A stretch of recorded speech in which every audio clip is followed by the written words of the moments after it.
Hello, this is Michael Moss. Heather Cox Richardson is traveling today, and her travel arrangements did not allow her time to read today's letter, so I will be reading it in her place. September 6th, 2025. Today, the social media account of President Donald J. Trump posted an AI-generated image of Trump as if he were Lieutenant Colonel Bill Kilgore from the 1979 film Apocalypse Now, in front of the Chicago skyline with military helicopters and flames and the caption, "Chipocalypse Now." Kilgore loved the war in Vietnam in which he was engaged. His most famous line was, "I love the smell of napalm in the morning." Over the image, Trump's social media post read, "I love the smell of deportations in the morning. Chicago about to find out why it's called the Department of War." The words were followed by 3 helicopter emojis, symbols the right wing uses to represent former Chilean dictator Augusto Pinochet's goons, disappearing political opponents by pushing them out of helicopters. Although it has become trite to speculate about what Republicans would say if a Democratic president engaged in the behavior Trump exhibits daily, this open attack of the president on an American city is a new level of unhinged. Mehdi Hassan of Zedio wrote, "The President of the United States just declared war, actual military war, not a metaphorical one, on a major American city, and one governed by his political opponents." He added accurately, "In any other period, this would be impeachment-worthy." Illinois Governor J.B. Pritzker called attention to the gravity of Trump's post. The President of the United States is threatening to go to war with an American city. This is not a joke. This is not normal. Donald Trump isn't a strong man. He's a scared man. Illinois won't be intimidated by a wannabe dictator.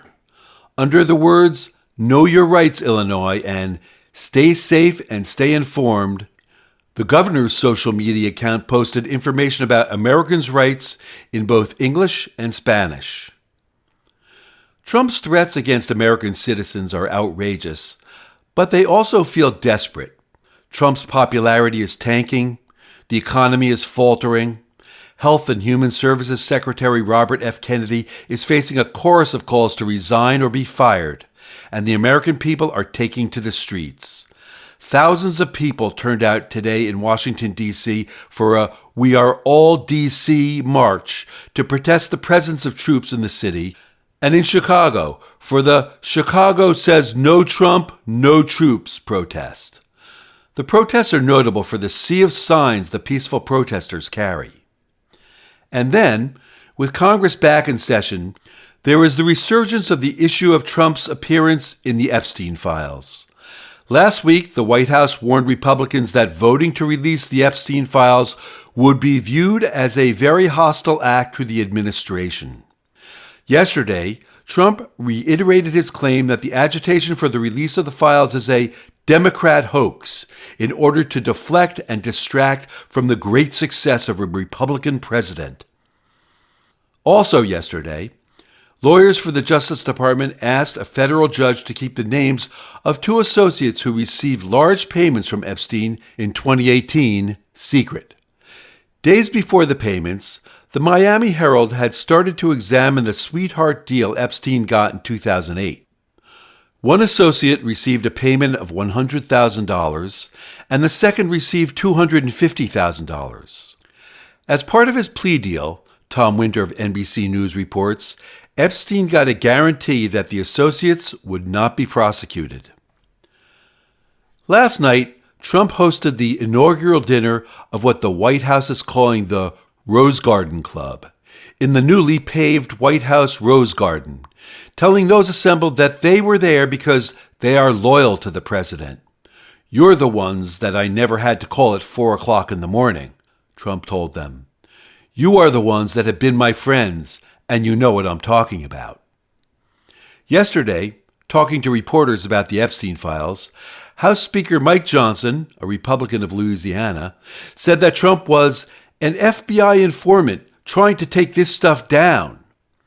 The idea that Trump was secretly working to bring Epstein down is common fare among conspiracy theorists, but as Josh Marshall of Talking Points Memo suggests, Johnson's embrace of it might well be an attempt to spin material in the files before it becomes public. Marshall notes that journalist Michael Wolff, who interviewed Epstein at length during Trump's first presidency, says that Epstein suspected it was Trump who told the authorities about his systemic sexual assault of girls. But if so, Marshall explains, this is damning rather than exonerating. It's pretty well known that Trump and Epstein had a falling out in 2004 after Trump went behind Epstein's back to buy an estate in South Florida that Epstein wanted. But at the time, Trump was headed toward bankruptcy, and it was not clear where he was getting the money to buy the estate. Marshall calls attention to a recent interview in which Wolff said that Epstein suspected Trump was laundering money for a Russian oligarch, and indeed, Trump did flip the property to a Russian oligarch for a profit of more than $50 million a few years after buying it, and threatened to sue Trump, bringing the money laundering to light. At that point, the Epstein investigation began. According to Wolff, Epstein believed Trump had notified the police about what was going on at Epstein's house, which he knew because he was a frequent visitor.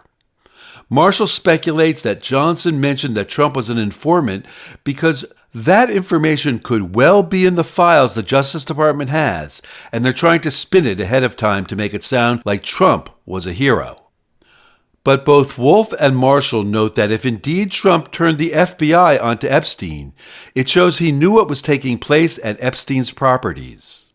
Johnson's claim that Trump was an FBI informant suggests Trump's team is worried that as more and more people get access to the files, it will be increasingly difficult to hide what's in them. Trump's demand for Republicans' loyalty suggests that at least some of them are starting to recalculate it, and that, in turn, might have something to do with why he is putting troops in the streets.